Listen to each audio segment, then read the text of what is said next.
tal? Buenas noches, bienvenido.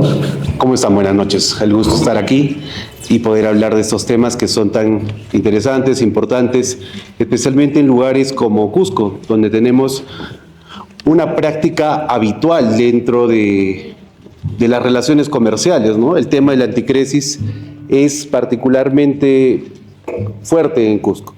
Es una región que mantiene todavía esta institución jurídica de manera viva, ¿no? Esto no es habitual, no es muy común escuchar sobre anticresis en Lima, en Arequipa, en ciudades donde tenemos un movimiento económico más grande, pero sí en ciudades como Cusco, donde existe incluso mucho arraigo cultural.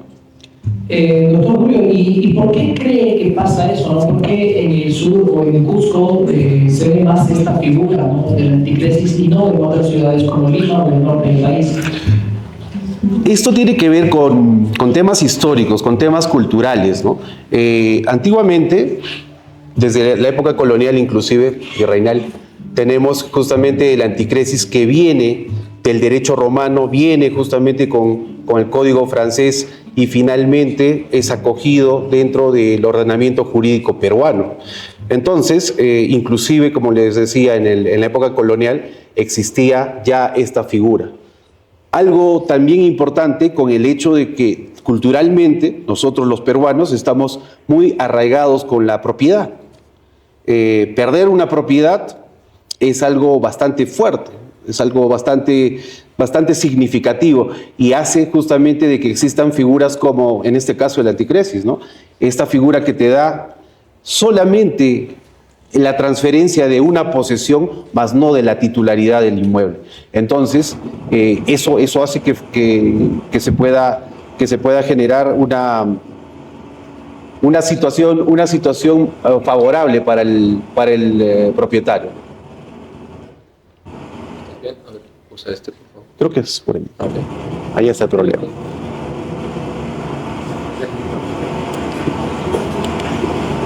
¿Cuál es? ¿Este?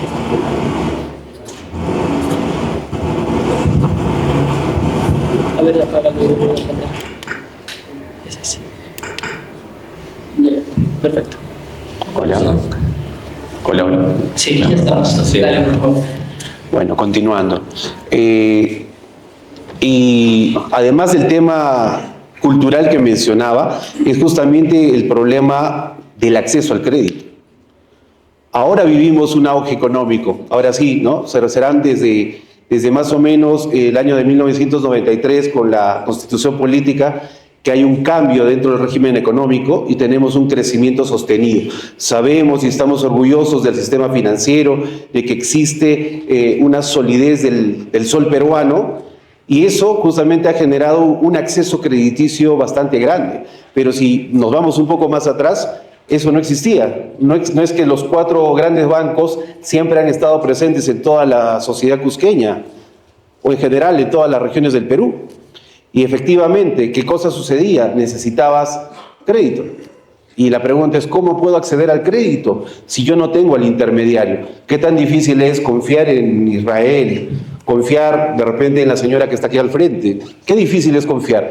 Yo tendría la posibilidad de decir, yo te presto el dinero, ¿y cuál es justamente la garantía de que me lo devuelvas? Si estamos hablando de 2 personas en la cual no existe un intermediario, ahí se complica mucho más la cosa, porque vamos a tener riesgo de ambas partes. Si se dan cuenta, el sistema financiero tiene justamente esa función, de que el riesgo sea absorbido por el intermediario. El banco absorbe el riesgo. Yo puedo depositar claramente el dinero y, por otro lado, aquella persona que necesita una deuda puede sacarlo, y finalmente quien se come el riesgo si no hay pago va a ser el banco. Y yo, como acreedor del banco, podré sacar mi dinero cuando quiera. No vamos a tener ahí un problema porque el riesgo se lo va a comer justamente el intermediario. Pero si no hubiese intermediario, ahí empieza el problema. Es ahí donde nacen figuras como el anticresis. Entonces, históricamente tenemos regiones del Perú donde justamente el acceso al crédito no era tan fácil. Si ya hablamos de los grandes 4 bancos que tenemos y la aparición de las cajas municipales, vamos a encontrar claramente el problema. Las cajas municipales aparecen en el año 81, el año 82. Se empiezan a crear como justamente entidades financieras que no son privadas, son público-privadas, público inicialmente, porque son capitales de las municipalidades. Entonces ahí empezamos a ver que quien está supliendo la necesidad es el propio Estado, a través justamente de sus cajas municipales, que finalmente en el tiempo, ¿no? Miren cómo progresa, año 81, 82 y finalmente el 2004, el gran cambio que la Superintendencia de Banca le da a las cajas municipales, y ahora prácticamente son entidades privadas que tienen una función mucho más fuerte en el mercado. Antes, ¿qué tenían? Tenían una función de justamente dar el acceso al crédito al más necesitado, el microcrédito. El microcrédito era importante porque pero es eso, nosotros tenemos un gran sector del país que tiene problemas de acceso al crédito por ser informales. Esa es la realidad, la informalidad que existe en el país. Entonces yo que soy un ambulante, yo que tengo un puesto, un negocio, no voy a poder acceder al crédito como aquel que quizás tiene una línea de carrera, tiene su boleta, no tiene posibilidades. Entonces la pregunta es, ¿cómo accedo al crédito? Necesito tener algún mecanismo. Esa es la función que cumplen las cajas municipales, y se van creando y van generando una situación económica diferente. Hoy, 2025, definitivamente no es igual que en los años 80. Pero vamos más atrás de los 80. Si no tenemos acceso al crédito, la pregunta es cómo es que generamos justamente estas relaciones, porque siempre va a haber una necesidad. Va a haber necesidades de mutuo, el acreedor, el deudor, yo necesito dinero para desarrollar una inversión, necesito dinero para X y cosas, no sé. En ese sentido, tenemos que entender que la anticresis nace en esos momentos de necesidad. Y mientras la economía va creciendo, como ha sucedido especialmente en las ciudades más importantes de nuestro país, este instituto jurídico va decayendo, va justamente siendo menos utilizado. ¿Por qué? Porque nos estaremos dando cuenta que existe riesgos, existen problemas, existen muchas estafas que las vamos viviendo porque no se están configurando justamente dentro de los requisitos de formalidad que la propia norma lo da. Entonces hay ciudades y regiones del país donde esto ya no tiene mucho uso, pero hay otros donde, como el Cusco, donde el arraigo es alto, y eso lo vemos año a año. Este año ya salió una nueva publicidad sobre una estafa de anticresis. El año anterior también, y el año anterior también, ¿no? Y esto es algo ya es cotidiano. Entonces lo tenemos que entender justamente por el arraigo cultural que ha existido siempre y por la informalidad que hay. Ahora, vamos nuevamente a situarnos en lo que es el Cusco. Desde un punto de vista económico, el Cusco no tiene grandes empresas, no tenemos una gran industria. El movimiento económico del turismo es un movimiento económico que se genera a través de ¿qué cosa? De microempresas. Entonces, ¿qué tenemos? Nuevamente tenemos microcréditos, tenemos empresas pequeñas, y definitivamente no hay una dinámica de formalidad que exige justamente otro tipo de negocios. Por eso es que Lima, Arequipa, Trujillo, en la práctica descarta totalmente. Esto no es habitual, pero en ciudades donde económicamente el desarrollo es más micro, tenemos el arraigo del anticresis. Eso es. Genial. Julio, vamos de raíz, por favor, la base, ¿no? Exactamente, ¿podrías explicarnos qué es un contrato de anticresis y en qué se diferencia entre un contrato de alquiler o la compra-venta de una casa? Correcto.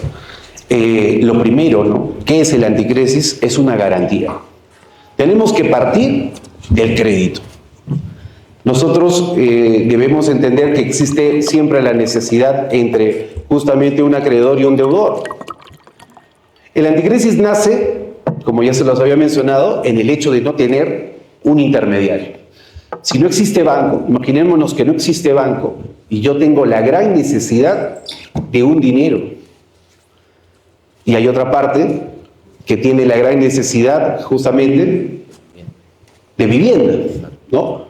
Entonces, este es el punto en el que pueden confluir. Ahí nace. Entonces, de un inicio, ¿qué tenemos? Tenemos un mutuo. El anticresis, en el fondo, ¿qué es? Es un mutuo que tiene una figura especial denominada garantía real. Nosotros conocemos dos garantías reales que son famosas, conocidas, y creo que todo el mundo las entiende. La primera, la más famosa y la más conocida, es pues la hipoteca. Definitivamente la garantía real por excelencia, que se utiliza siempre con los inmuebles. Y lo que antes se denominaba prenda y hoy se denomina garantía mobiliaria, con los bienes muebles, ¿no? Tienes un vehículo, el vehículo puede estar justamente en garantía, como se denomina antes prenda, hoy garantía mobiliaria.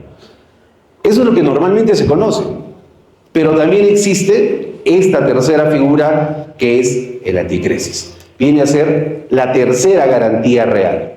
De repente la menos conocida, pero es eso, es una garantía real. En ese sentido vamos a tener el acreedor por un lado y el deudor por otro lado. ¿Quién es el acreedor o el acreedor anticrético? Aquel que presta el dinero. Yo te presto 100.000 soles, acreedor anticrético. Israel, a razón de ese préstamo, me cede la posesión del inmueble, ¿no? A cuenta precisamente de esta deuda, con lo cual se vuelve en esta figura el deudor anticrético.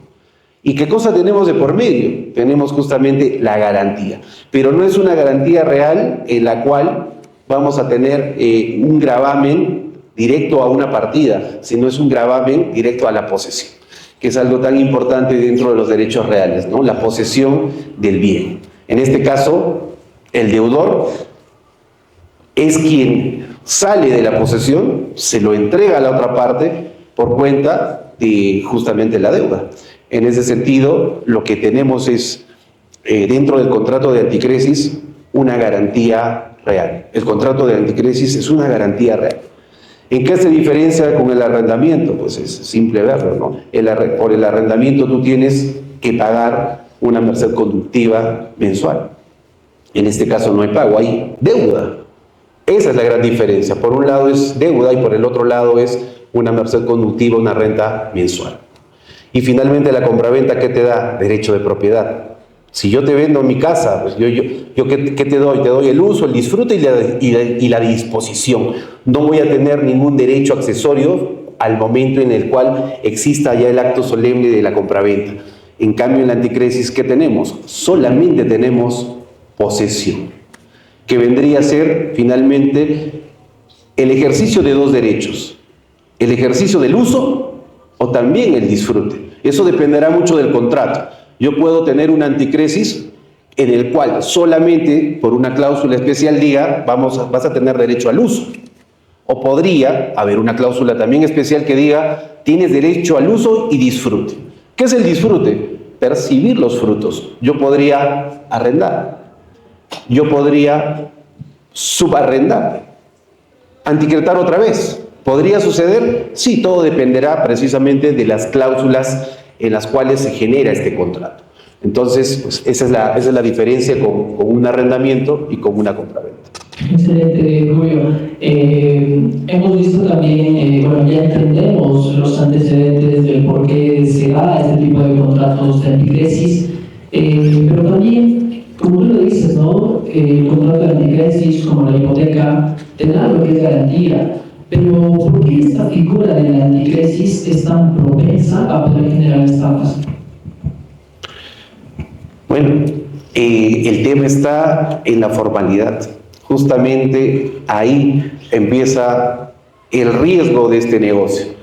¿Qué es lo que te da el anticresis? Te da posesión. Eso es lo que tú tienes, ¿no? Al momento de generar este contrato, imaginémonos que yo soy el acreedor anticrético, lo que yo tengo es la posesión. Y muchas veces uno se deja llevar por ese punto. Yo ya le presté el dinero y a cambio yo tengo la posesión de este inmueble.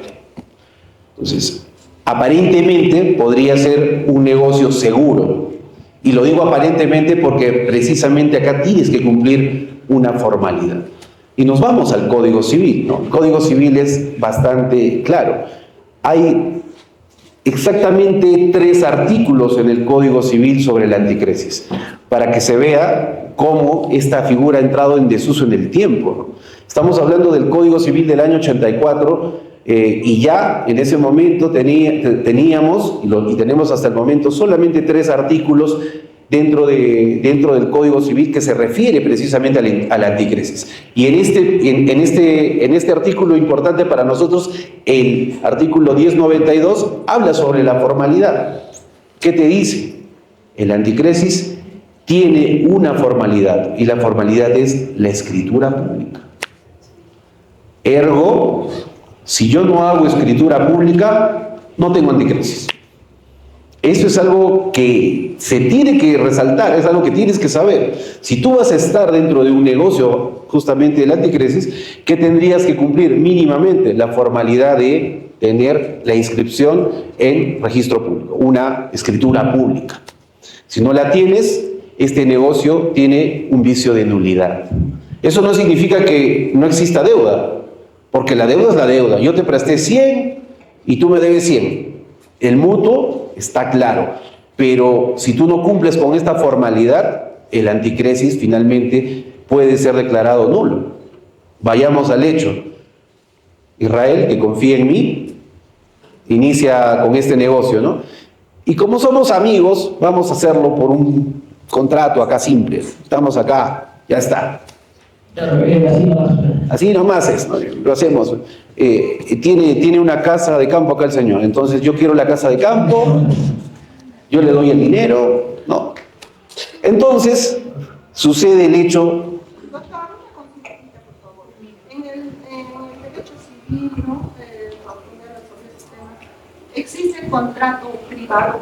¿Está estipulado como tal en el derecho civil? Esa es la pregunta. Ajá. Correcto. Ese contrato, o sea, contrato privado, se le denomina, o sea, está legalmente privado. La respuesta es sí, y te voy a decir por una simple lógica. Vamos a pensar un poco para que te des cuenta que sí existe y es necesario también. El Perú tiene un área tan extensa y tan poco catastrada. Acá en el Cusco nada más. No es que creamos que las tierras comunales están catastradas, las tierras que ni siquiera existen dentro justamente de los perímetros. Entonces, yo te pregunto, ¿cómo me venderías? Yo tengo un terrenito por allá, por Ancahuasi. ¿Cómo me vendes el terrenito? No tenemos registro público, no tenemos escritura, ni siquiera hay notario por esos lados. Entonces, yo te pregunto, ¿cómo lo vendo? ¿Cuál ha sido la lógica precisamente del Código Civil? Que la compraventa se genera a razón del contrato privado. Si tú vas a leer el artículo 949 del Código Civil, dirá, la sola obligación de enajenar genera compraventa.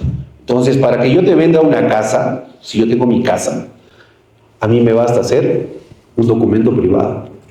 Y si las dos partes lo aceptan y lo firman, la compraventa se ha generado. Eso no significa que tenga seguridad jurídica, que eso es otra cosa. Ahí puede haber, imagínate, te hago la compraventa a ti, 5 minutos después lo hago con Israel, 5 minutos después con la señorita, y tenemos 3 contratos. La pregunta será, oye, ¿cuál de los contratos es finalmente el que tiene validez y eficacia?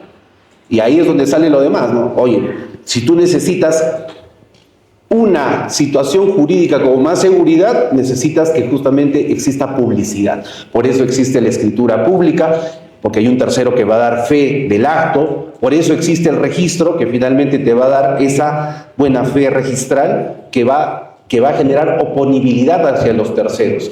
¿Por qué te dicen siempre que un bien escrito en registro público tiene más valor? Porque finalmente ese bien va a tener esa posibilidad de oponer a terceros. Cualquier otro no puede venir y decir, es mi casa. Alguien que venga con su documento privado no te dirá, es mi casa. ¿Por qué? Porque el documento privado, hablando justamente de niveles, no va a cumplir con esas formalidades, que no son formalidades de la compraventa, son formalidades que le generan seguridad jurídica a este tipo de actos.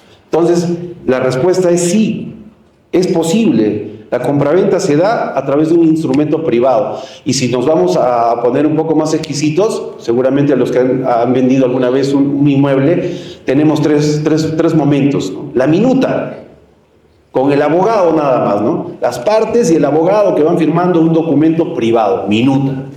Siguiente nivel, escritura pública. Vamos al notario, llevamos la historia, escritura pública. Siguiente nivel, registro. ¿no? Estamos hablando de ¿qué? De seguridad jurídica. Pero ¿en qué momento hay transferencia de propiedad? Con la compraventa.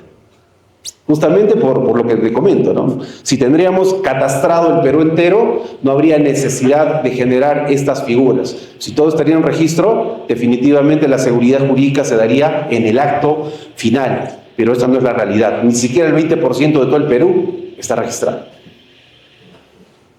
Salimos un poco del tema. Hay varias noticias muy grandes sobre estafa, ¿no? ¿Podríamos tocar un poquito más a profundidad cuáles son las modalidades de estafa hoy? Claro, y creo que para responder esa pregunta nos vamos un poquito atrás a este punto de la formalidad. Esto es algo que se obvia mucho. Otra cosa que se menciona también y se resalta es el hecho que los negocios financieros tienen costo. Tienen costo. Si yo voy y me presto $100,000 o 100,000 soles de un banco, de una caja, tengo que pagar el interés.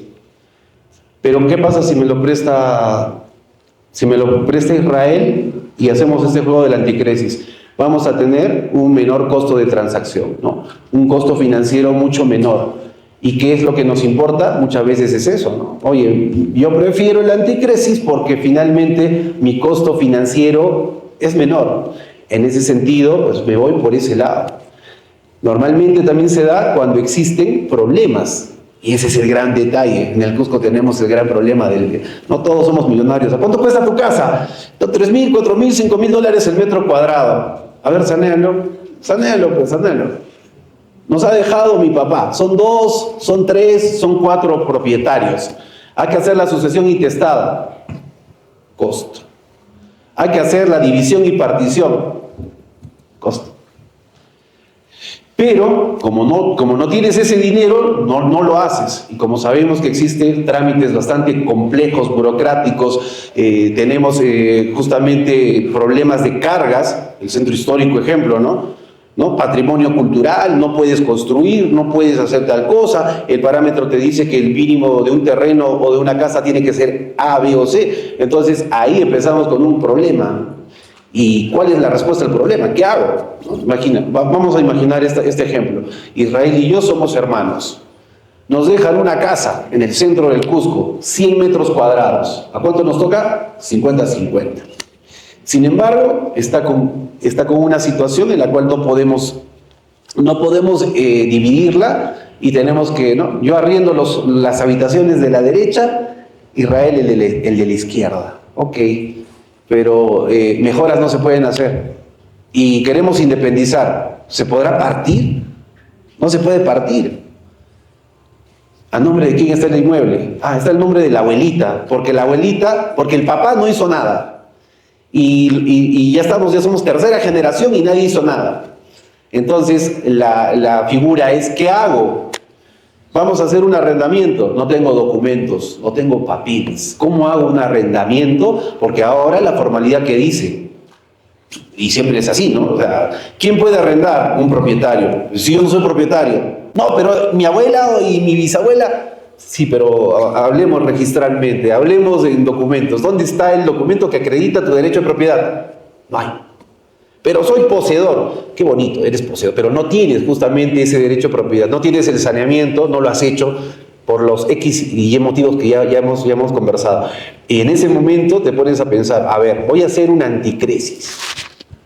Y empiezas a generar lo que acabamos de hablar, ¿no? ¿Podemos hacer el anticresis con un documento privado? ¿Se puede o no se puede? La respuesta es sí se puede, pero ahora vamos a pensar un poco. ¿Generará seguridad jurídica?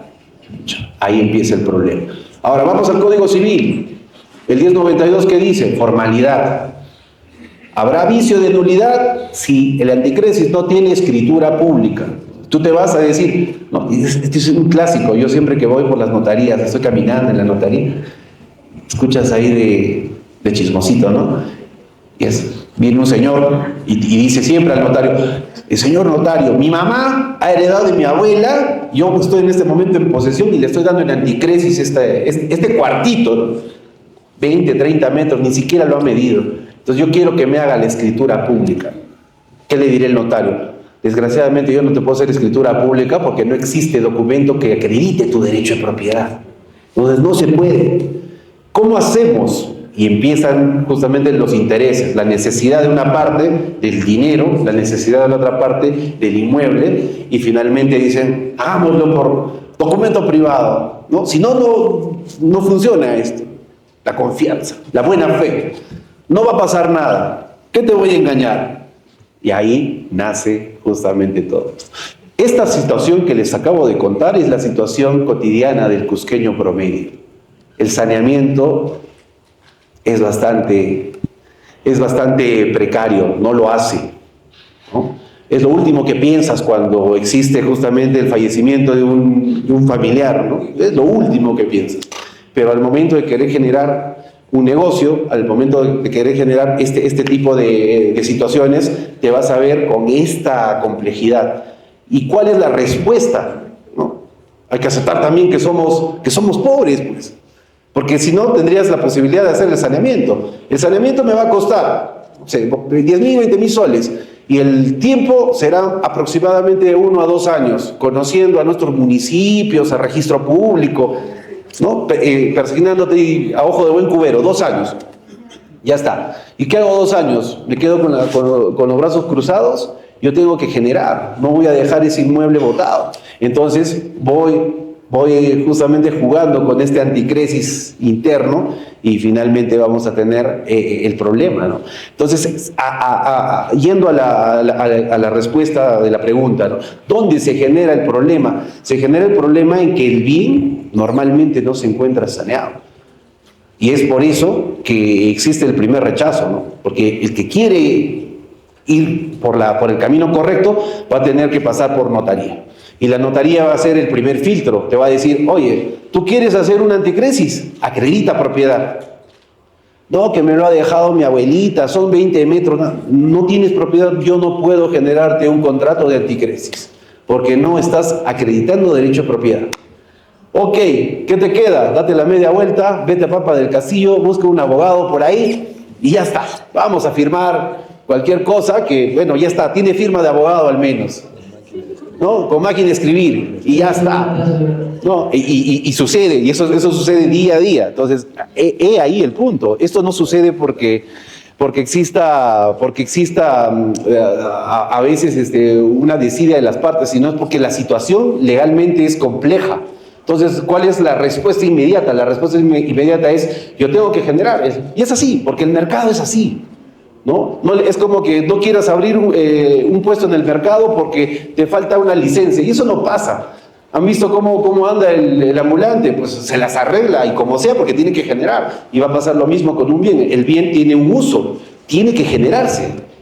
Y la respuesta inmediata del mercado es, voy a hacerlo al caballazo, voy a hacerlo como sea. Y si lo haces como sea, ¿qué va a pasar? Vamos a generar justamente los riesgos que estamos viendo en todo momento. Ahora sí, nos vamos directamente a lo que es la estafa. ¿Qué es estafa? Estafa viene a ser, dentro del derecho penal, justamente un tipo penal, en el cual lo que se potencia es justamente el engaño. Entonces, para que tú configures estafa, tienes que entender que existe engaño. ¿Y qué es el engaño? Es decirte algo que no es. Y finalmente, si se van dando cuenta, es justamente lo que sucede. Yo te digo, Israel, sabes que esta es mi casa. Esta es mi casa. Hagamos el anticresis. Documento privado, confías en mí, todo. Vamos al momento final donde existe ya la patología, el problema, el conflicto. En ese momento nos vamos dando cuenta o tú te irás dando cuenta que esta casa no era mía, pues. Esta casa era de mi abuelita. Pero ¿qué hicimos? Un contrato en el cual yo, a título personal, digo, es mi inmueble, y no lo es. Y ese es el punto del engaño. Ahora, vamos a ver. Acá hay un tema muy divergente. Hay muchos fiscales que ya calificando el delito, dicen que en realidad acá no hay delito. ¿Por qué? Porque existe justamente formalidades. Y si tú no has cumplido la formalidad, no hay anticresis, ¿no? ¿Cuál es la formalidad? Escritura pública. ¿Qué me estás trayendo? Me estás trayendo un papel higiénico que lo has firmado no sé dónde y quieres decir que te han estafado. Entonces, ¿realmente hay estafa o acá hay un problema justamente de formalidad? ¿No? Porque si es un problema de formalidad, no deja de ser un mutuo. ¿Qué pasa acá? Te debe plata, inicia tu proceso civil, vete por la vía obligación de dar suma de dinero, que esa es la vía legalmente correcta. Entonces, estafa, no sé si hay estafa. Ese es un punto justamente gris en el cual hay fiscales que configuran estafa y hay otros que no. Muchas veces también esto tiene que ver con la casuística, tiene que ver con la cotidianidad de la figura que se genera. Eso es. Gracias. Excelente. Un fuerte de aplausos, por favor, por la explicación. Gracias, muchas gracias, Julio. Hablábamos del tema documentario, ¿no? Como bien sabemos, hay muchas propiedades que no están saneadas, pero también hay muchas propiedades que sí tienen el título de propiedad inscrito en registros públicos, pero están por la figura de derechos y acciones. Entonces, las personas que tienen la propiedad bajo esta figura pueden inscribir o elevar a escritura pública su anticresis. Es una pregunta muy buena, ¿no? El derecho y acción, finalmente, ¿qué te da? Te da copropiedad. Puedes ser copropietario a un porcentaje al 50, al 60, al 10%. Entonces, pero eso define mucho lo que tú estás haciendo, ¿no? Si mi inmueble tiene 100 metros cuadrados, ¿qué cosa estás anticretando? ¿Estás anticretando la posesión del 100%? ¿Del 50%?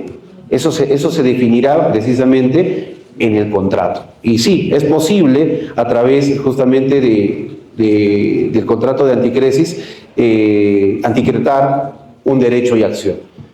Disculpa, entonces, anticresis de derechos y acciones. En realidad no se denomina anticresis de derechos y acciones. El anticresis se da sobre un bien. Se está dando sobre el porcentaje del bien. Entonces, imagínate, tienes 50% de este inmueble, quieres hacer una anticresis, lo que se va a gravar va a ser el 50% del inmueble. Pero justo veíamos ese tema también, no hay algo específico, o sea, si hablamos del 50%, no tienes algo específico de dónde va a ser o cuál. Ahí empieza nuevamente el problema. Pero el anticresis, ¿qué es? Es netamente posesión. Y eso sí se puede definir, porque tú lo que haces con un contrato de anticresis es dar en posesión algo. Entonces, lo que sí se puede hacer dentro del propio contrato de anticresis es fijar precisamente el perímetro donde se va a posesionar. Yo te doy en posesión el 50% que viene a ser... Exactamente. Entonces, eso sí se puede definir. Excelente, Julio. Por favor, entonces, ¿qué documentos son los que deberíamos de pedir antes de poder firmar un contrato de anticresis? Yo creo que lo más importante aquí es justamente la garantía, ¿no? ¿Qué entendemos por anticresis? Como un inicio dije, que es un mutuo. Entonces, yo presto el dinero, acreedor anticrético, ¿y qué necesito? Una garantía.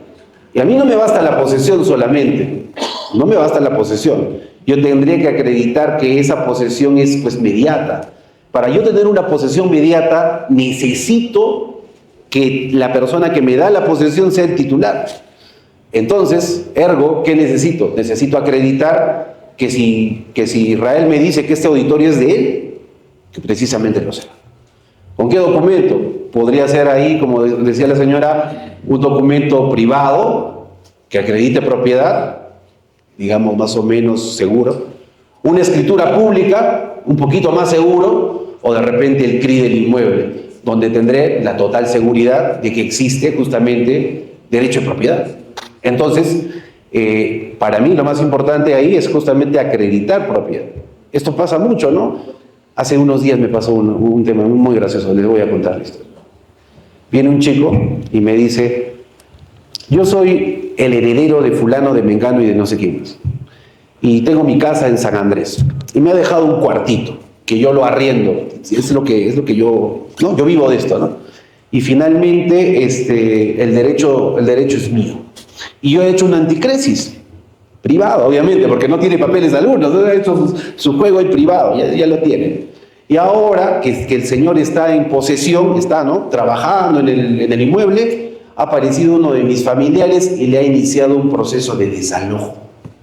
Porque ha venido con su escritura pública del abuelito, ha acreditado su sucesión intestada y a razón de todos estos documentos ha iniciado un desalojo. Bueno, ahí justamente vemos que no basta con el hecho de la posesión. Tú podrás ver a la persona en posesión, está en posesión de este departamento, de esta casa, de este auditorio, pero eso no le da precisamente el derecho de propiedad. Entonces, si tenemos que asegurarnos algo dentro de esta figura, especialmente para el acreedor anticrético, es justamente que exista derecho de propiedad. Genial. Julio, vámonos a un caso. Imaginemos que la propiedad está hipotecada. ¿Okay? ¿Qué riesgos corre la persona que entrega dinero en anticresis? Nuevamente, a lo que son garantías reales. ¿Qué es la hipoteca? Una garantía real. ¿Qué pasaría si la persona, vamos al hecho de que no te devuelve el dinero? ¿Cómo lo ejecutas? Porque la posesión no te basta, ¿no? Imaginémonos, yo tengo la posesión de este inmueble, Israel me debe 100.000 soles, 100.000 dólares y no me paga. Entonces lo primero que piensas es, bueno, pero tengo la posesión. Pero bueno, con la posesión te mueres, pues porque simplemente tienes la posesión hasta que en algún momento podría pagar la deuda. ¿Qué tendrías que hacer? Ejecutarlo. ¿Cómo lo ejecutas? Inicias un proceso en el cual justamente lo que se puede rematar es el propio inmueble, porque finalmente el inmueble está garantizado. Y es ahí donde justamente la garantía, que es el anticresis, cobra importancia. La importancia está en que tú tienes ya un derecho grabado. Y acá empieza el tema, ¿no? ¿Qué es mejor? ¿Tener una hipoteca o tener un anticresis? Y si se dan cuenta, bueno, quizás no lo sepan, pero ahora se los digo, la hipoteca tiene una obligación. La hipoteca siempre tiene que estar inscrita en registro público. La hipoteca necesita tener publicidad. Entonces, al ser un requisito de validez, la hipoteca siempre va a tener un mejor rango. ¿Qué pasa si yo hice mi juego del anticresis por afuera, no cumplir la formalidad? El documento, el papel higiénico no vale. Vamos con el segundo punto. Lo hice por escritura pública. Sí, lo has hecho por escritura pública. Se puede dar fe de que el documento existe, que es un documento válido y eficaz, pero no es un documento ponible a terceros. ¿Por qué? Porque no ha cumplido la formalidad. Entonces, si tú tienes justamente un conflicto entre una hipoteca y un anticresis, deberías, y eso es lo mejor, inscribirlo en registro público. Entonces, vayamos al hecho. Hoy día, inicio con un anticresis. ¿Qué debería yo hacer? Llegar hasta el final, escritura pública, registro y hacer la anotación dentro del CRI. Tenemos el inmueble, el CRI, y la primera anotación sería la garantía real de anticresis. ¿Qué me da a mí? El mejor derecho. Si luego viene una caja municipal y hacen una hipoteca, la caja municipal estará en segundo rango. Dentro de los derechos y gravámenes, justamente los rangos son importantes, porque si vamos a hacer un remate judicial, el primer rango va a ser el primero que cobre. En ese sentido, el anticresis cobra importancia precisamente por eso, porque si tú no cumples justamente esas formalidades, vas a estar relegado hacia atrás. No, pero yo tengo el anticresis, imagínate que nunca te pague, y tenemos la figura que acabo de mencionar, ya tenía una hipoteca. Me ha pasado, les cuento una historia, me ha pasado hace unos días. Esta es una historia del día a día también, ¿eh? Un edificio completo. En el edificio, un montón de personas, y todas estaban en anticresis. Todas. Eran como 10 pisos, a 3, 4 departamentos por piso. Y a cada persona le habían sacado 100.000, 200.000, 100.000, 200.000, ¿no? Y habían llegado incluso algunos por privado y algunos habían llegado a la escritura pública. La señora nunca más apareció y de un día para otro aparece la notificación judicial. La Caja Cusco venía y le decía: inicia remate judicial. Hay una deuda de 3 millones. Entonces la Caja Municipal iba a rematar todo. Y empieza el problema, ¿no? ¿Quién tiene? Y ellos dicen, pero a nosotros también nos debe plata, la señora también nos debe, a ti te debe 100, a ti 200, ¿cómo hacemos? Y ahí empieza a pesar tu documento, ¿no? ¿Lo has inscrito en registro? No. Yo sí lo he inscrito. Yo me pongo a la cola, yo me pongo detrás de la caja Cusco y el día que se remate esto, yo tendré la posibilidad de cobrar ese dinero.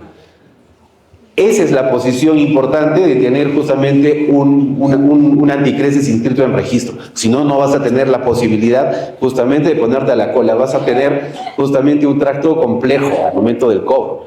Entonces hay que tenerlo en cuenta, ¿no? Por eso mismo es que la formalidad se debe cumplir. Claro, perfecto, Julio. Sí, adelante. Por favor, el micro, por favor, para que le pueda dar a la señora.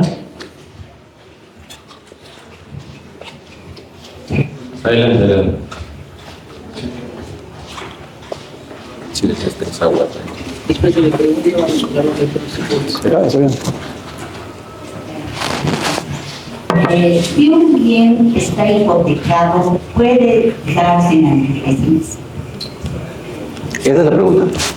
Ajá, sí, porque si está hipotecado ya, me permite, se supone que voy a ir a averiguar, averiguar todo, ¿no? Y lo llevo a la notaría y se supone que está esto. ¿Me permite dar en anticresis que yo lo tengo, digamos, hipotecado? La circulación de los bienes es libre. El mercado funciona así.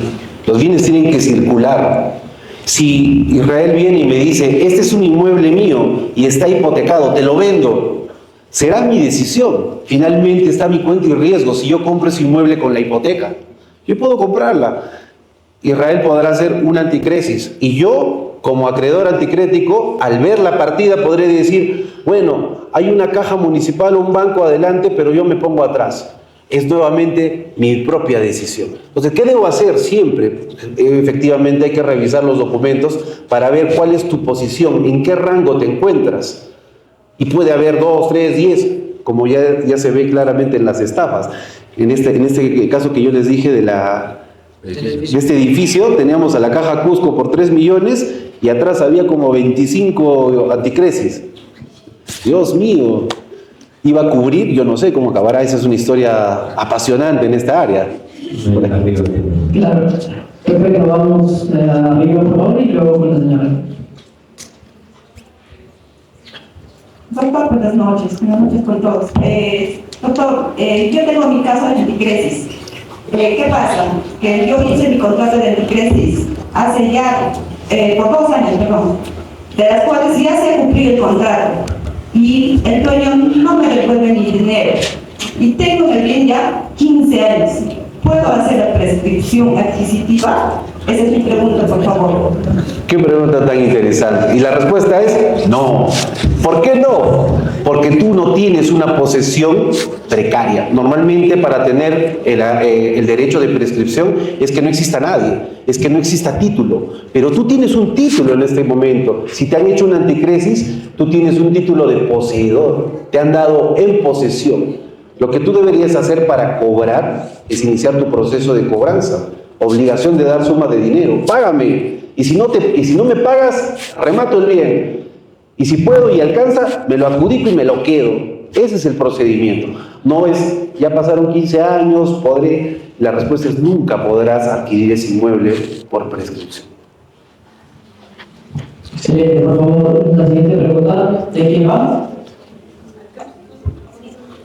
Si no se atiende, señora, pregunta yo confianza, no me voy a responder.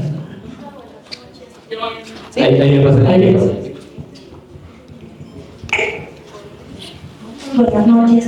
El bien tiene una hipoteca, ¿correcto? Luego tiene un anticresis, luego tiene una carga de una medida cautelar de extinción de dominio.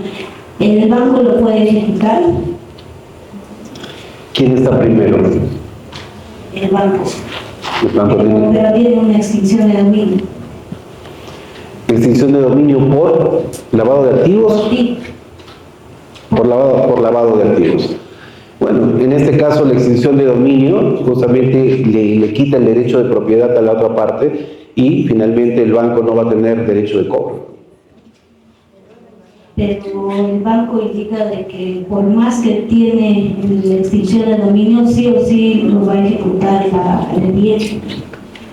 Es que eso no va a suceder. El derecho de cobro lo va a tener siempre. Es un acreedor, ¿no? Al banco se le debe dinero. Pero el banco, ¿qué tenía por ese dinero? Tenía una garantía. Esta garantía deja de tener justamente validez a razón de esta extinción de dominio. Entonces, ¿qué puede hacer el banco? Lo único que puede hacer es voltear a otra propiedad. No puede hacer más. Es como cuando hay una tercería de propiedad, que muchas veces pasa, ¿no? El banco dice, ¿no? Acá está mi derecho de cobro, pero se da cuenta, porque el banco también se equivoca, que no han estudiado los títulos correctamente y ese inmueble no era de la persona quien se hizo el préstamo, era de un tercero. Se van a un juicio y finalmente por tercería de propiedad se determina que la persona no es propietaria. En ese sentido, ¿qué pasa? Así tenga ese derecho de cobro, no puede ejecutar ese inmueble. Va a tener que ejecutar un inmueble tercero si estuviese o si existiese. El banco indica que la extinción de dominio es la tercera cala y ellos fueron los primeros en la cual sí se puede ejecutar, indica. Que inicie el proceso. Que lo haga. Exacto, ¿no? El banco, esa es la posición del banco, porque evidentemente el banco quiere cobrar. Ahora vamos justamente con las normas justamente de extinción de dominio, donde justamente todo ese tipo de cargas se van abajo. Claro. Excelente. Ya que estamos en la sección de preguntas del público, por favor, ¿alguien más tiene alguna otra pregunta, por favor? Sí, con toda confianza lo pueden hacer, las consultas son gratis. ¿Está bien? Perfecto. Igual vamos a hacer una última sección de preguntas al finalizar las preguntas que tenemos acá. Quisiéramos que vayamos un poquito también a otro caso práctico que pasó, un caso muy sonado, ¿no? Que fue el caso del año pasado, creo que eran los Champions de la anticresis, no me equivoco. Por favor, quisiéramos saber cómo es que esta organización criminal logró estafar a tantas personas, a tantos cusqueños, ¿cómo es que lo hicieron?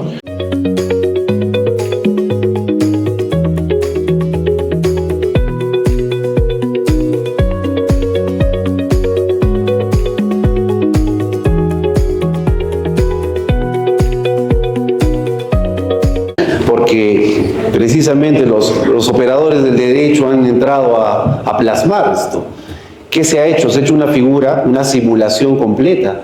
En este caso lo que se hacía era justamente, se creaba una notaría. Se creó una notaría más o menos por Enaco, por Cachimayo. Supuestamente existía un notario ahí, donde se daba esta supuesta figura, ¿no?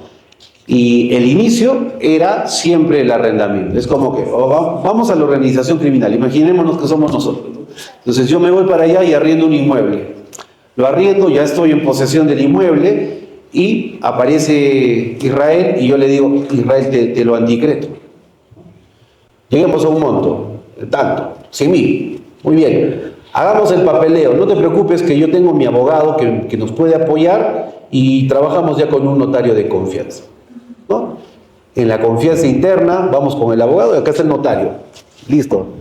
Directamente a su notaría, se hacen documentos, se crean documentos, supuestas escrituras públicas, las cuales le dan justamente a Israel, le darían, ¿no?, el documento, el derecho, y dice, no, ya está inscrito, estoy bien.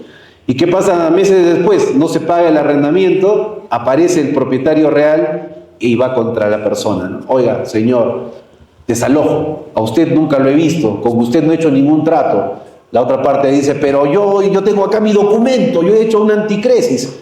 ¿Pero quién es el propietario? Yo no soy el propietario. Y todos los documentos eran precisamente documentos que estaban adulterados. Entonces, definitivamente eso se genera en regiones como el Cusco. Como les digo, el Cusco tiene un arraigo muy duro con este tipo de contrato por la facilidad que tiene, porque también existe, y hay que entenderlo bien, este tema de lavado de activos. Hay mucha situación en la que no se bancariza el dinero, en la cual hay mucha confianza, ¿no? ¿Cuántas veces me llega esto? ¿Tu anticresis? Sí, le he dado 100.000, 200.000. Quiero hacer, doctor, el anticresis acá. Los 90.000 soles están en mi bolsa. Están sacando el dinero ahí. Justamente, ¿por qué hacen eso? Porque seguramente no tiene pues una trazabilidad muy real que digamos, ¿no? En ese sentido, pues hay esta posibilidad de que existan organizaciones criminales como la que se desmanteló el año anterior, ¿no? Cuando se veía la estructura criminal, habían como 4 o 5 abogados metidos en esto, ¿no? Abogados, señores, señoras, ¿no? de todo tipo de edad, ¿con cuánto? Más de 3 millones de soles en estafa. Entonces, son situaciones que debemos yo creo que debemos tener siempre semáforos rojos ahí, porque definitivamente existe en el Cusco una cultura muy precaria de la anticresis. No se cumple la formalidad. Ya lo hemos hablado, ya dijimos por qué no se cumple, por estas trabas dentro del tema registral, ¿no? Normalmente es eso. Pero también porque pues, se desconoce que se debe cumplir una formalidad que el propio Código Civil irroga, ¿no? Perfecto. Pero me queda una gran duda. Entiendo de que hay documentos adulterados, hay un notario falso, un abogado falso, un abogado que se presta para eso. Pero, ¿cómo es que adulteras la publicidad registral, la inscripción en registros públicos? Adulterándola. Simplemente, ¿cómo? Pues nada, simplemente creas un formato y lo entregas, ¿no? Y tú en la buena fe crees. Exacto. Crees. El error pasa ahí, en la buena fe, en no hacer el estudio de título. Correcto. Pero claro, siempre en un papel se pone todo, ¿no? En esta modalidad normalmente sucede el hecho de que yo te presento a mi abogado y a mi notario y todo. No necesitas. ¿Por qué? Porque probablemente si te contratas un abogado vas a tener un gasto adicional, ¿no? Hay que ahorrarnos ese gasto. Yo ya tengo el abogado, la minuta y también tengo ya un convenio con el notario. No te preocupes. Entonces, dentro de ese contexto tú estás confiando. Ves documentos adulterados que finalmente crees que son verdaderos. Genial, Julio. ¿Qué recomendaciones prácticas darías hoy a una persona que está a punto de firmar una anticresis? Para mí es complejo, ¿no? Yo creo que debería ir bajando el nivel de práctica en este contrato. Y esto porque definitivamente los tiempos han cambiado. Ya no existe una precariedad en el ámbito financiero. Ahora los bancos y el acceso crediticio no es tan caro, no es tan elevado como antes. Existen mejores figuras que la anticresis. Pero finalmente, si lo van a hacer, necesitamos cumplir al menos con la formalidad. La formalidad es la escritura pública. Si tú quieres tener una anticresis, necesitas una escritura pública. Si hay escritura pública, ergo, ¿qué tiene que haber? Derecho de propiedad. Es eso, ¿no? El filtro del notario va a ser, oye, si tú quieres una escritura pública, demuéstrame que eres propietario. Y si no, no vas a poder. Ahí siempre está la traba. Y si vamos digamos, a la mejor oponibilidad, definitivamente la anticresis debería terminar en registro público. Debería terminar con la inscripción, teniendo justamente una carga sobre el inmueble en la mejor posición posible para que en el hecho de que no exista la devolución del dinero, iniciar el proceso justamente ejecutivo y finalmente cobrarlo. Perfecto, Julio. Para que a todos nos quede totalmente claro, ¿no? Si digamos una persona fue víctima de estafa por la anticresis, ¿qué acciones legales puede tomar para poder defenderse y de una u otra forma poder recuperar su dinero? A estudiar, ¿no? Lo que hablábamos hace un instante, los charles de la anticresis, organización criminal, existen documentos suficientes para demostrar que ha habido engaño. Pero hay situaciones en las que, lo que te decía, ¿no? Ese engaño que tú quieres postular, pues no lo es. Porque nunca fue anticresis, ¿no? Tú dices, yo iría en anticresis. Oye, pero tu documento ni siquiera está elevado a escritura pública. Pues la primera pregunta es, ¿eso es una anticresis? Jurídicamente no es una anticresis. ¿Podrías de ahí determinar que hay una deuda? Sí. Pero de que es una anticresis, no, porque jurídicamente no lo es. Y si no lo es, no hay estafa. Por eso habría siempre que estudiar el caso, tendríamos que analizar si realmente cumple o no con los requisitos del derecho penal para denominar a esta modalidad una estafa o no, o finalmente ir por la vía civil, que viene a ser la obligación de dar suma de dinero. Lo que nunca va a quedar pues claro será el tema del anticresis, pero finalmente la deuda siempre va a ser la deuda, ¿no? ¿De qué nace normalmente un contrato de anticresis? De un contrato de mutuo. Acá hay deuda, es una deuda garantizada con el inmueble, pero si justamente no cumple la formalidad, va a quedar la deuda. En ese sentido siempre va a haber un derecho a cobro. Excelente. Justo hablabas del contrato de mutuo.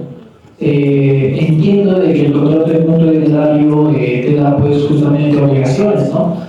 Pero si digamos yo hago una anticresis, a la par puedo hacer un mutuo, pero si es que hago un mutuo, ya estaría haciendo un doble contrato, tendría una doble obligación.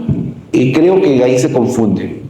Lo que tú tienes con un anticresis es un mutuo. Es igual que una hipoteca. ¿Qué tienes con una hipoteca? Es un mutuo. La hipoteca es un mutuo, garantizada con un inmueble. El anticresis es un mutuo, garantizada con la posesión de un inmueble. Entonces, estamos hablando finalmente de mutuos garantizados, con derechos reales. Genial. Julio, ¿podemos ver qué cláusulas son indispensables o existen cláusulas indispensables para blindar un contrato de anticresis? Creo que no existe una cláusula indispensable, más la cláusula que está soportada en el 1092 del Código Civil, ¿no? Que justamente yo comentaba que era la formalidad de la escritura pública.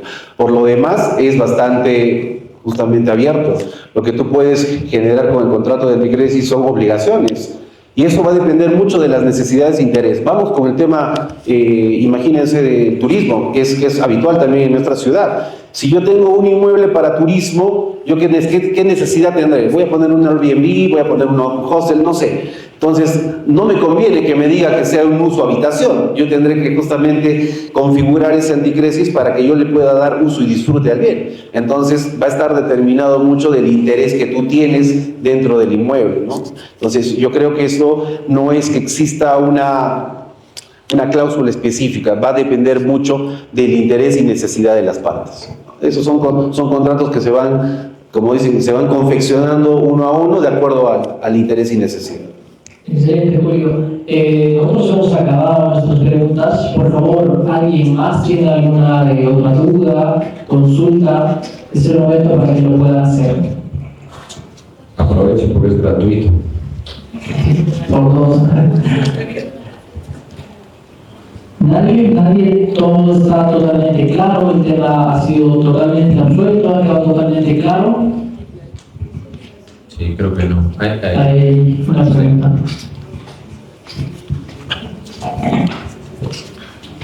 Toda la promoción del descuento. Buenas noches con todos. Mi pregunta sería, ¿cuál es el procedimiento para terminar un anticresis? ¿Cuáles son las etapas que debe uno hacer para ejecutar ya el final del anticresis? Y yo te quería consultar sobre eso. ¿Es para poder hacer la devolución del inmueble y la devolución del dinero, o es para ejecutar y el incumplimiento de la obligación de devolución del dinero? Ok. Se supone que esto se está generando por escritura pública, entonces debería cumplirse la misma obligación por el... Esto es tal cual como cuando levantas una hipoteca, ¿no? Levantamiento de hipoteca. Terminaste de pagar en el banco, ¿no? Te dan tu carta de no adeudo y finalmente, ¿qué quieres? Levantar la hipoteca. Lo mismo debería suceder, especialmente si el anticresis está justamente inscrito en registro, ¿no? Porque si no pasa eso, tú internamente sigues jugando, ya toma tu dinero, toma el inmueble. En los hechos ya ha habido devolución, pero jurídicamente la carga va a continuar ahí. Entonces se tiene que cumplir la formalidad. Por favor, adelante. Gracias. Doctor, buenas noches. Entendiendo que en notaría es imposible firmar un anticresis si es que no se cumplen las formalidades, ¿Se podría hacer un documento de préstamo de dinero con garantía inmobiliaria y ese documento sí podría tener escritura pública? Lo que tú planteas sería una hipoteca. Y es posible, solo que la hipoteca no te transfiere la posesión. Con la hipoteca lo único que tienes es la garantía, pero la posesión va a continuar en el dominio del deudor. No le transfieres la propiedad, la posesión, perdón, no la propiedad. Perfecto. ¿Alguien más? Por favor. Buenas noches. Buenas noches a todos. Tengo una duda con respecto a la anticrisis en derechos y acciones. Tengo entendido que en escritura pública sí se puede poner el porcentaje, pero para la inscripción a registros públicos sería observable y no sería inscrito. Entonces, ¿cuál sería la opción que usted nos recomendaría? Bueno, yo tendría que ver eso en el registro. Mira, el registro es bastante complejo. Lo que mencionas es posible. Yo he hecho algunas inscripciones sin ningún tipo de problema, pero es eso. A veces los registradores tienen determinadas deposiciones. No es algo muy lineal. Siempre con el derecho y acción vamos a tener conflicto. Excelente. Por favor, siguiente pregunta. Buenas noches. Yo tengo una consulta. ¿Cómo podría ser la formalidad? En el caso nuestro es que no son anticrisis, pero el bien inmueble no tiene un CRI. Simplemente está reconocido como terreno ante la SUNAT, pero ya tiene una construcción. Nosotros estamos decretando un piso de ese edificio, pero como le indico, dentro de registros no existe el predio. Entonces, ¿cómo se podría hacer la formalidad en este caso? La única manera es hacer el saneamiento del mundo. Entonces, sabemos, para registro público que existe un terreno, porque no ha habido declaratorio de fábrica. Tienes 10 pisos, pero no está declarado. Entonces, el procedimiento que tendría que hacer el saneamiento, tienes que hacer la declaratoria de fábrica, tiene que haber propiedad horizontal piso a piso, y cuando tengas la propiedad horizontal del piso 1, tendrás justamente la posibilidad de regularizar ese anticrisis. Lo demás, ¿qué es? Estás jugando con papel higiénico, como siempre. Bueno, ya está. Es un tema de buena fe. Perfecto. Vamos con el señor. Sí, vamos con usted, luego con la señorita y luego con la señora. Muchas gracias.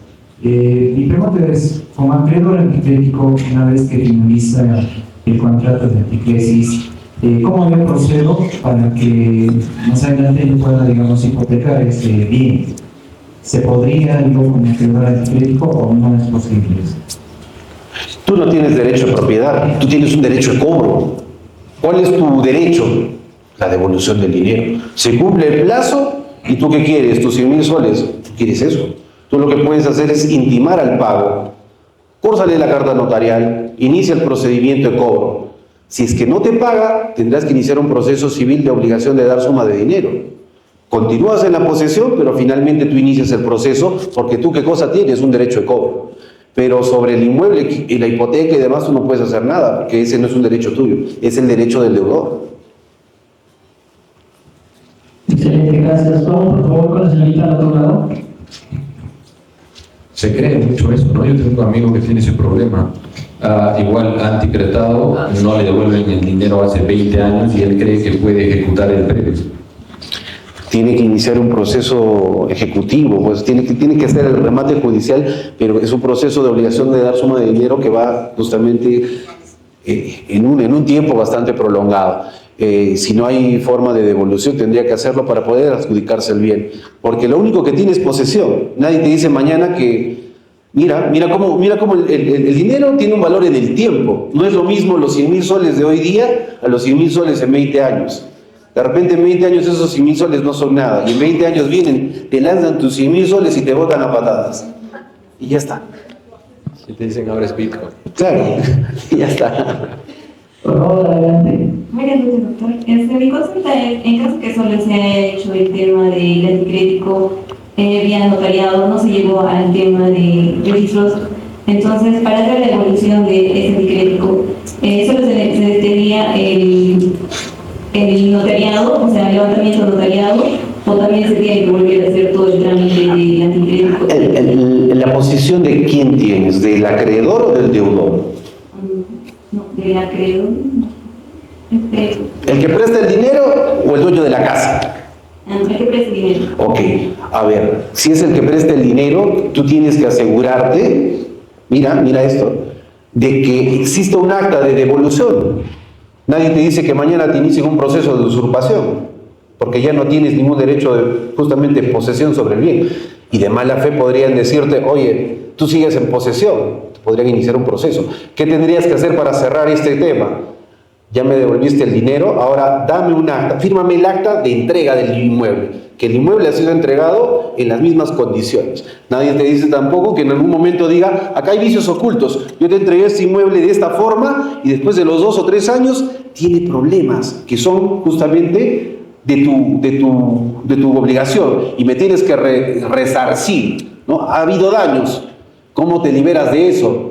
Un acta de entrega, ese momento, yo te doy el dinero, yo te doy la casa y en ese momento fírmame que estás recibiendo el inmueble en las mismas condiciones en las que yo las he recibido. Y con eso yo me libero de cualquier obligación o vicio oculto que pueda generarse adelante. ¿Es un acta o tiene que ser notariado también? Sería importante que el acta sea notarial. ¿Para qué? Para que justamente exista un documento de fecha cierta. Excelente, por favor, vamos a hablar con la señora, luego con el caballero.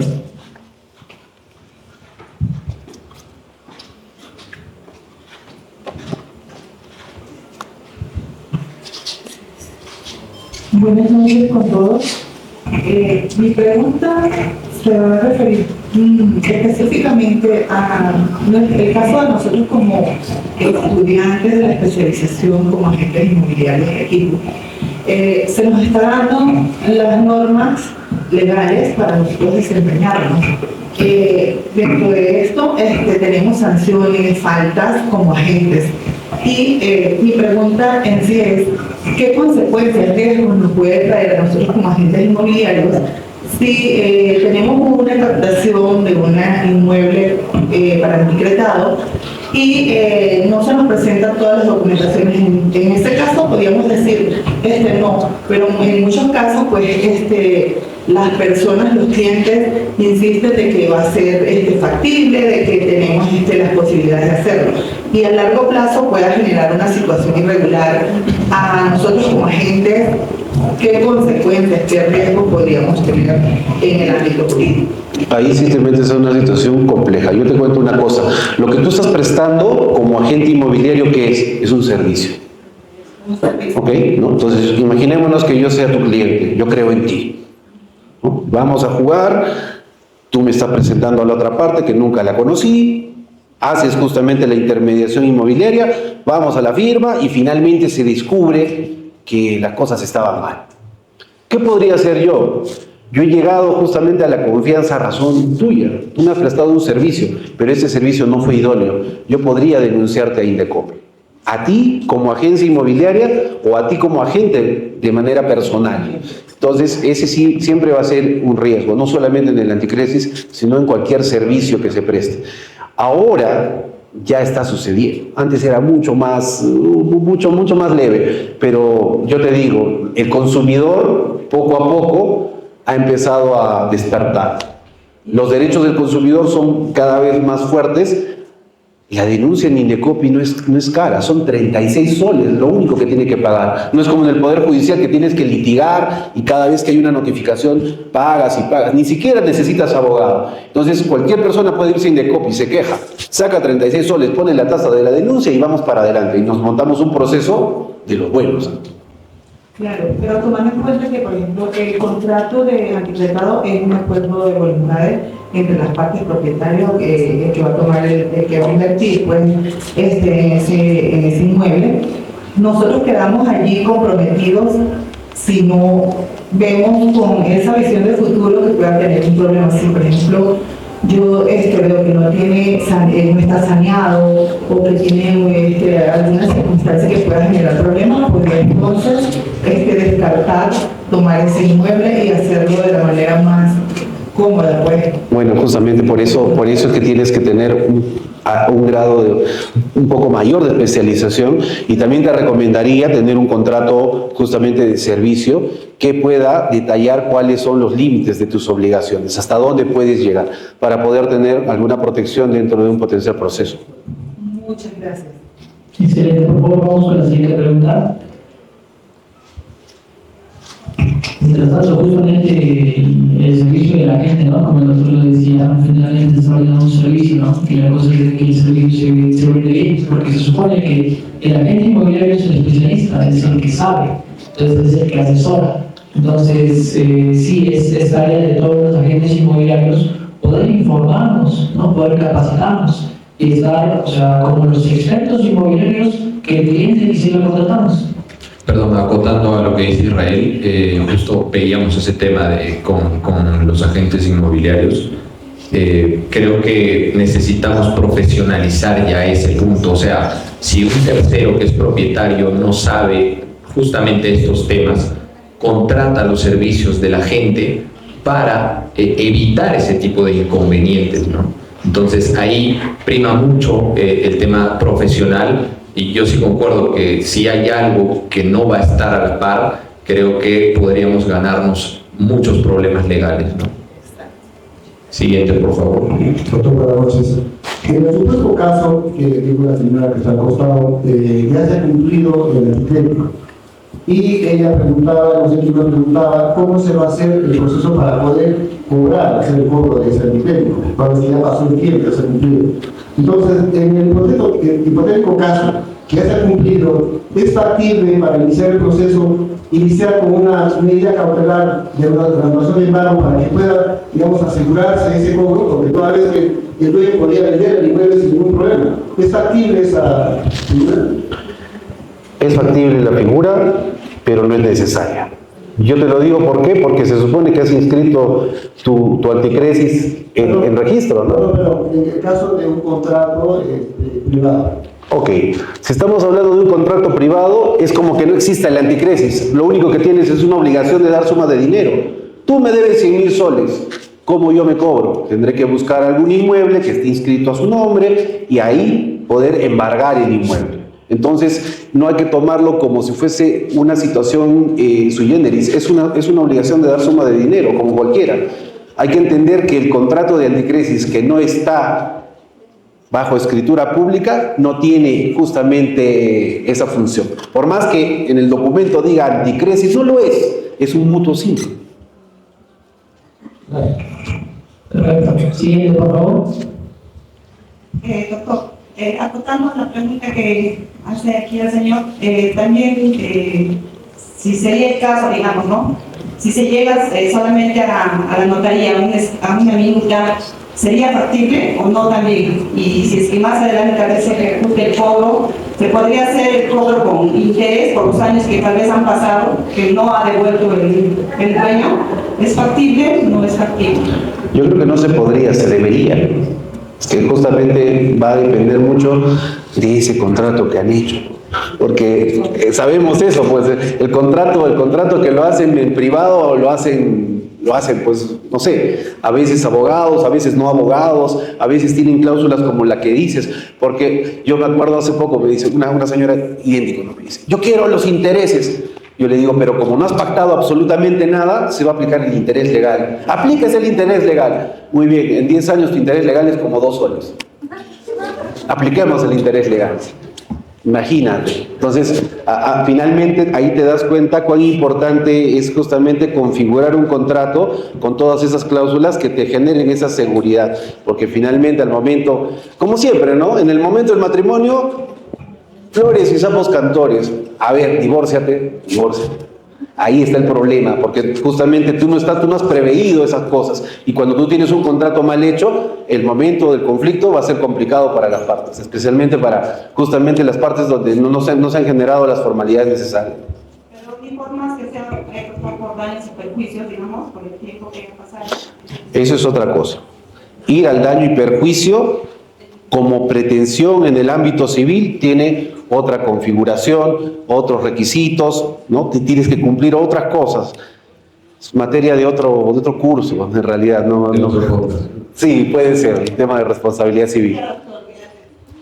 Excelente. Por favor, ¿hay alguna otra pregunta? Por favor, acá adelante.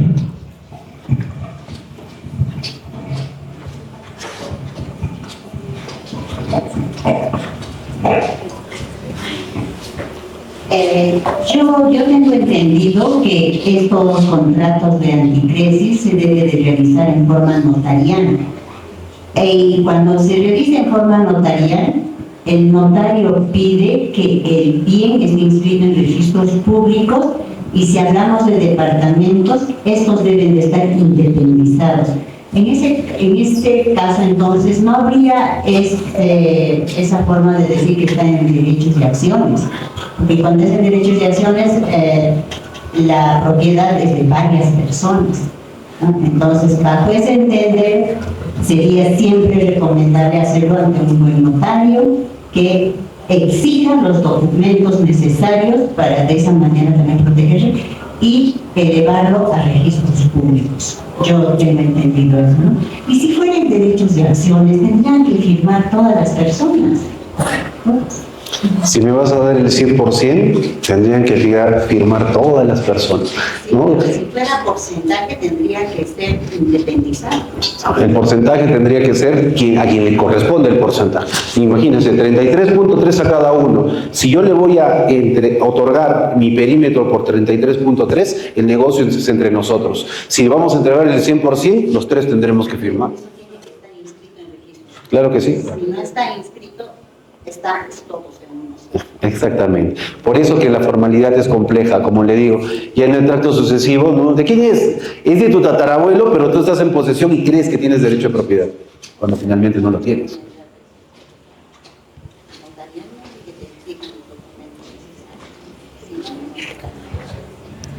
Perfecto, gracias. Por favor, adelante. Doctor, otra pregunta. ¿Se puede demandar al notario si, digamos, no hizo su trabajo correspondiente con sus debidos abogados al hacer un contrato de anticresis? ¿Sería factible? ¿Se podría hacer? Yo creo que puedes demandarlo, eso también es un servicio. Se va mucho eso por protección al consumidor también, mucho más fácil. Entonces es una materia que, como te digo, va creciendo cada día. Es un servicio que te prestan, es un servicio no idóneo, puedes denunciar al notario, normalmente ahí vas a tener de repente una medida correctiva mucho más idónea en el tiempo, y si lo quieres demandar por daños y perjuicios, pruébalo, ¿no? Tendríamos que estudiar el caso, lista patrimonial, no lo sé, es un análisis, como te decía nuevamente, de ámbito de la responsabilidad civil. Excelente. Por favor, ¿hay alguna otra pregunta? ¿No ninguna? Perfecto, entonces, con esa pregunta terminamos. Por favor, doctor, quisiera que nos dé las últimas palabras, quizás algún último consejo a las personas para sus futuros anticresis. Les agradezco mucho estar presentes aquí. Entiendo que hay mucho interés por varias partes y por todas las preguntas que se han realizado. Yo recomiendo siempre justamente buscar un tema de seguridad jurídica. Cuando encuentren alguna situación en la que hay duda, especialmente en el derecho de propiedad, yo recomendaría pues, no tomar esa opción, porque la probabilidad de que exista un conflicto posterior se eleva. ¿Qué es lo que no le gusta a la gente? Invertir en los abogados, ¿no? Evidentemente, al final vas a tener que caer donde un abogado. Y si eso es lo que no buscas, si buscas que justamente la relación comercial sea lo más fluida posible, es mucho mejor tener las cosas más claras, ¿no? Una pregunta. Hay una última pregunta. Sigo yo de preguntando, disculpe.